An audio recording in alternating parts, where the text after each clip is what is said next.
দেশে জন্ম হওয়ার কারণে বাংলাদেশের জনগণের কথা চিন্তা করে 1971 সালে বাংলাদেশের দূর সময়ে তিনি মেজর জিয়া হিসাবে পরিচিত পেয়েছেন।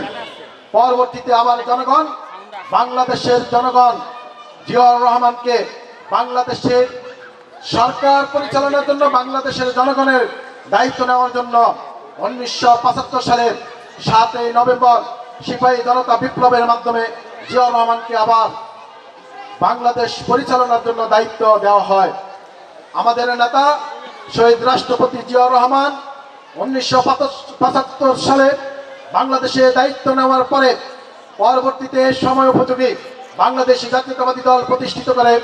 সেই জাতীয়তাবাদী দলের অঙ্গ সংগঠন হচ্ছে বাংলাদেশ জাতীয়তাবাদী যুব দল, যা 1977 সালে 28 অক্টোবর প্রতিষ্ঠিত হয়।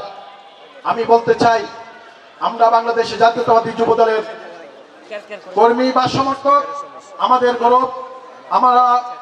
আমরা আজকে এখানে রাজনীতি করতে এসেছি বিধানে আপনাদের মাঝে উপস্থিত হয়েছি, আপনাদের সাথে পরিচয় হয়েছে। আপনারাও রাজনীতি কর্মীর সমর্থক হওয়ার কারণে আমাদেরকে চিনেন এবং আমরা আপনাদেরকে চিনি, এটাই আমাদের পরিচয়।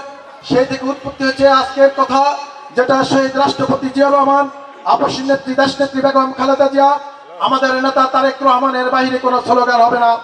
যে কারণে আমাদের নেতারা বারবার আপনাদেরকে তাগিদ দিচ্ছে, কোনো ব্যক্তি স্লোগানে কাজ হবে না। শহীদ জিয়াউর রহমান যদি দল গঠন না করতো, তাহলে আজকে আমরা বাংলাদেশ জাতীয়তাবাদী দল বাংলাদেশ হিসেবে পরিচিত পেতাম না। শহীদ রাষ্ট্রপতি জিয়াউর রহমানের উত্তরসূরি আপসী নেত্রী যদি আপোষ করতেন, তাহলে বাংলাদেশ জাতীয়তাবাদী দল হিসাবে আজকে পরিচিত পেত না। তাই বেগম খালেদা জিয়া আপসী নেতার কারণে গণতন্ত্র প্রতিষ্ঠিত হয়েছে। আর গণতন্ত্রের কারণে আমরা মাঠে ময়দানে বাংলাদেশ জাতীয়তাবাদী দলের একজন কর্মী হয়ে আমরা কিন্তু মাঠে ময়দানে কথা বলতে পারি, এটা মনে রাখতে হবে।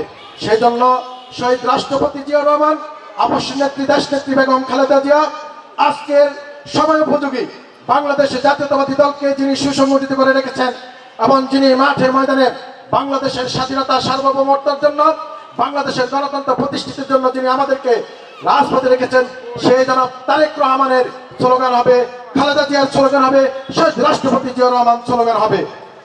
এই ব্যক্তি রেখে সর্বোপরি শেষ কথা বলতে চাই, আমরা বলতে চাই, আজকে যখন দেখতেছি বাংলাদেশের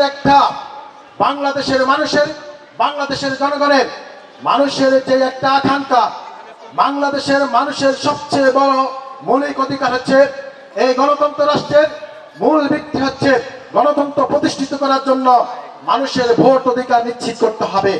সেই ভোট অধিকার নিশ্চিতের জন্য আমাদের নেতা, আমাদের জননেতা জনাব তারেক রহমান যুগ ধরে প্রায় 1 যুগ 15.5 বছর আমাদেরকে মাঠে ময়দানে রেখে আমাদের অনেক কর্মী গুম হয়েছে, আমাদের অনেক কর্মী খুন হয়েছে এবং 60 লক্ষেরও বেশি নেতা কর্মী গত 15.5 বছর কারাবরণ করেছে। আমরা শুধু একটা মানুষের ভোট অধিকারের জন্যই এই ত্যাগ স্বীকার করেছে বাংলাদেশ জাতীয়তাবাদী দল।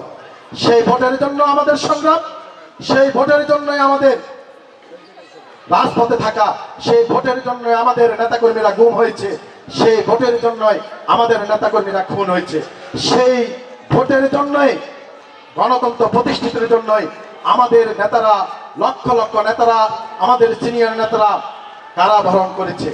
আমি বাংলাদেশ বর্তমান নিরপেক্ষ নির্দলীয় তত্ত্বাবধায়ক সরকারকে বলতে চাই, বাংলাদেশের মানুষের গণতন্ত্র প্রতিষ্ঠিতের জন্য এবং বাংলাদেশের বর্ডারের আশেপাশে যেভাবে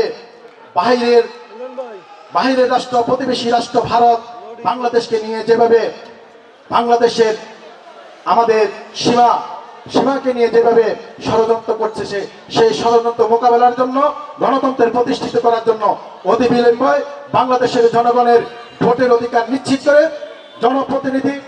বাংলাদেশের জনগণের ভোট অধিকার নিশ্চিত করে জনপ্রতিনিধি সৃষ্টি করে পার্লামেন্টে জনপ্রতিনিধিরা গিয়ে আপনাদের যে সংস্কার, সেই সংস্কারগুলি বাস্তবায়ন করবে এবং জনগণের ভোটের অধিকার নিশ্চিত করেন, সেই আশাবাদ ব্যক্ত রেখে আমি আমার বক্তব্য শেষ করছি। আর সর্বশেষ বলতে চাই, আমাদেরকে নিয়ে ষড়যন্ত্র চলছে, সেই ষড়যন্ত্রের জবাব দিতে হবে। আমি 1971 সালে তৎকালীন একটি দল ছিল, যে দল স্বাধীনতা যুদ্ধের বিরোধিতা ছিল, বাংলাদেশের জনগণের বিরুদ্ধে ছিল। সেই দলটিকে আমি বলবো, বাংলাদেশকে নিয়ে 1971 সালে ষড়যন্ত্র করেছেন, যুগ যুগ ধরে গণতন্ত্রকে ধ্বংস করেছেন। শেখ হাসিনার সাথে আপনারা শেখ হাসিনার সাথে জোট করে গণতন্ত্রকে ধ্বংস করেছেন, এরশাদের সাথে জোট করে গণতন্ত্রকে ধ্বংস করেছেন।